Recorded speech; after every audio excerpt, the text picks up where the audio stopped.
مولانا فضل الرحمان کی محمد شاہ آفریدی سے تعزیت۔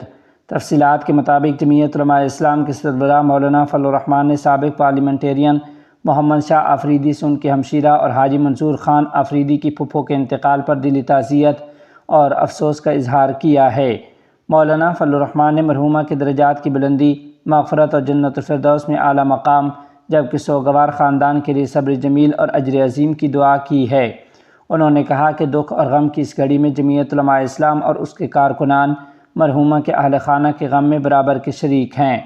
مولانا فضل الرحمان نے اللہ تعالیٰ سے دعا کی کہ وہ مرحومہ کی کامل مغفرت فرمائے اور پسماندگان کو یہ صدمہ برداشت کرنے کی توفیق دے۔ ہندوستان میں مسلم عبادت گاہوں کے خلاف کارروائیوں پر تشویش، جمعیت علماء ہند کا احتجاج اور عدالتی سطح پر اہم پیش رفت۔ تفصیلات کے مطابق ہندوستان میں گزشتہ چند ہفتوں کے دوران مساجد، مدارس، مزارات، عیدگاہوں اور دیگر مسلم مذہبی مقامات کے خلاف ہونے والی انہدامی کارروائیوں پر تشویش میں اضافہ ہوا ہے۔ مختلف سماجی، مذہبی اور انسانی حقوق کی تنظیموں نے ان واقعات پر سوالات اٹھاتے ہوئے شفاف تحقیقات اور قانون کے یکساں نفاذ کا مطالبہ کیا ہے۔ رپورٹس کے مطابق گزشتہ تقریباً 45 روز کے دوران دہلی، ہریانہ، مہاراشٹر، گجرات، اتر پردیش اور راجستھان سمیت مختلف ریاستوں میں 20 سے زائد مسلم عبادت گاہوں کو مسمار کیا گیا۔ ان میں دہلی کی درگاہ پنجپیرا، فرید آباد کی ایک مسجد، ممبئی کے بادرہ علاقے کی بعض مساجد، گجرات کی درگاہیں اور قبرستان، نیز وارانسی، سنبھل، جے پور اور راجستھان کے متعدد مذہبی مقامات شامل ہیں۔ امریکی انسانی حقوق تنظیم جسٹس فار آل نے ان واقعات پر تشویش ظاہر کرتے ہوئے کہا کہ حالیہ عرصے میں مسلم عبادت گاہوں کے خلاف کارروائیوں میں نمایاں اضافہ دیکھنے میں آیا ہے۔ دوسری جانب متعلقہ سرکاری اداروں کا موقف ہے کہ یہ اقدامات تجاوزات کے خاتمے، عدالتی احکامات پر عمل درآمد یا ترقیاتی منصوبوں کے تحت کیے جا رہے ہیں اور ان کا تعلق کسی مخصوص مذہبی طبقے سے نہیں۔ اسی پس منظر میں جمعیت علماء ہند نے راجستھان کے سرحدی اضلاع میں مساجد، مزارات اور دیگر مذہبی مقامات کی مسماری پر شدید احتجاج کرتے ہوئے اسے مذہبی آزادی اور آئینی حقوق کے خلاف اقدام قرار دیا ہے۔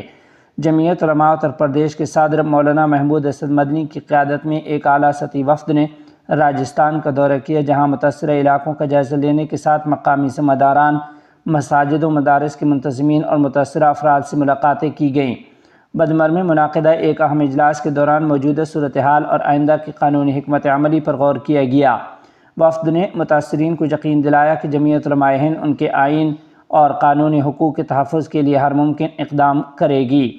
جمعیت علماء ہند کے رہنماؤں نے دعویٰ کیا کہ مغربی راجستھان کے بیکانیر، فالوڈی، جیسلمیر اور برمر اضلاع میں متعدد مساجد، مزارات اور دیگر مذہبی مقامات مسمار کیے جا چکے ہیں، جبکہ سینکڑوں مقامات کو نوٹس جاری کیے گئے ہیں۔ جمعیت علماء ہند کے نائب صدر قاری محمد امین پوکھرن اور جمعیت علماء راجستھان کے جنرل سیکرٹری مولانا عبدالوحید کھتری نے بتایا کہ اس معاملے پر سپریم کورٹ اور ہائی کورٹ کے سینئر وکلاء سے مشاورت جاری ہے اور جلد قانونی کارروائی کا آغاز کیا جائے گا۔ دریں اثنا اتر پردیش کے ضلع بہرائچ میں ایک مسجد سے متعلق تنازع میں عدالتی سطح پر اہم پیش رفت سامنے آئی ہے۔ بہرائچ نانپارہ روڈ پر واقع سہرورہ اکیلوا مسجد کو قومی شاہراہ اتھارٹی NHAI کی جانب سے مبینہ تجاوزات قرار دیے جانے کے بعد مسجد انتظامیہ نے الہ آباد ہائی کورٹ کی لکھنؤ بینچ سے رجوع کیا تھا۔ جسٹس سوربھ لاوانیا اور جسٹس پرمود کمار شریواستو پر مشتمل بینچ نے سماعت کے دوران ریاستی حکومت کو نوٹس جاری کرتے ہوئے مسجد فریق کو عبوری راحت فراہم کی ہے۔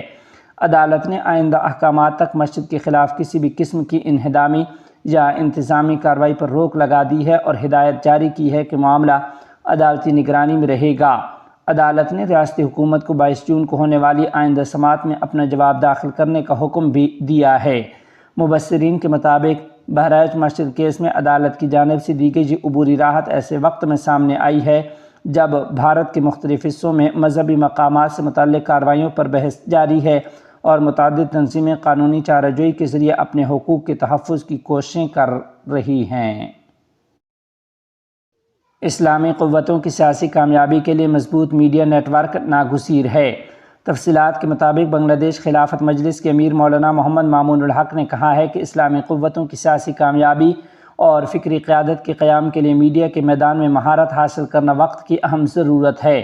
انہوں نے کہا کہ موجودہ دور میں رائے عامہ کی تشکیل اور نظریات کی مؤثر ترویج میں میڈیا بنیادی کردار ادا کرتا ہے، اس لیے جدید ذرائع ابلاغ اور ڈیجیٹل ٹیکنالوجی سے واقف افرادی قوت تیار کرنا ناگزیر ہے۔ وہ دارالخلافہ ڈھاکہ میں بنگلہ دیش خلافت مجلس کی مرکزی میڈیا سیل کے زیر اہتمام مجلس میڈیا نیٹ ورک کی افتتاحی نشست سے خطاب کر رہے تھے۔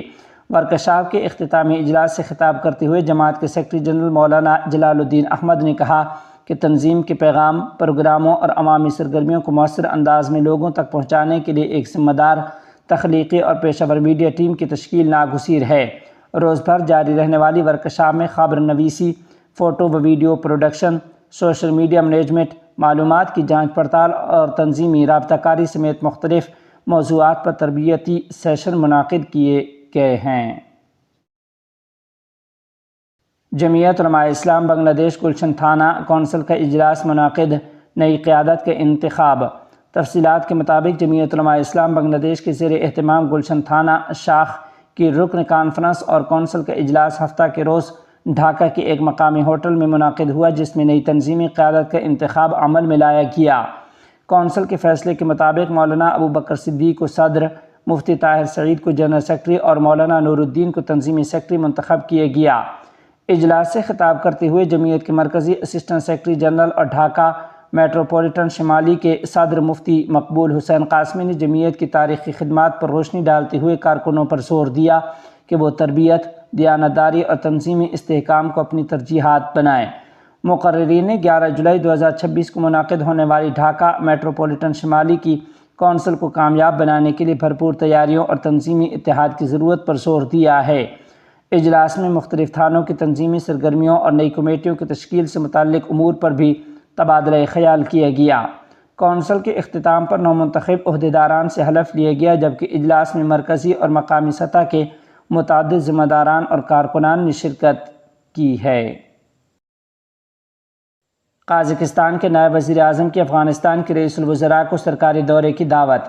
تفصیلات کے مطابق امارت اسلامیہ افغانستان کے رئیس الوزراء ملا محمد حسن اخند نے کابل میں قازقستان کے نائب وزیر اعظم و وزیر اقتصاد سیرک زومنگرانین سے ملاقات کی ہے۔ ملاقات کے دوران انہوں نے دونوں ممالک کے درمیان اقتصادی و تجارتی تعاون، برآمدات میں اضافے اور کابل میں افغان قازق مشترکہ چیمبر آف کامرس کے افتتاح پر تبادلہ خیال کیا۔ سیرک زومنگرین نے ملا محمد حسن اخند کو قازقستان کے صدر کی جانب سے سرکاری دورے کی دعوت دی اور دونوں ممالک کے درمیان تعلقات کے فروغ پر زور دیا ہے۔ افغانستان کے رئیس الوزراء نے افغانستان اور قازقستان کے درمیان تعلقات کو اہم قرار دیتے ہوئے تعاون کو مزید مضبوط بنانے کے لیے عملی اقدامات اٹھانے کی یقین دہانی کرائی ہے۔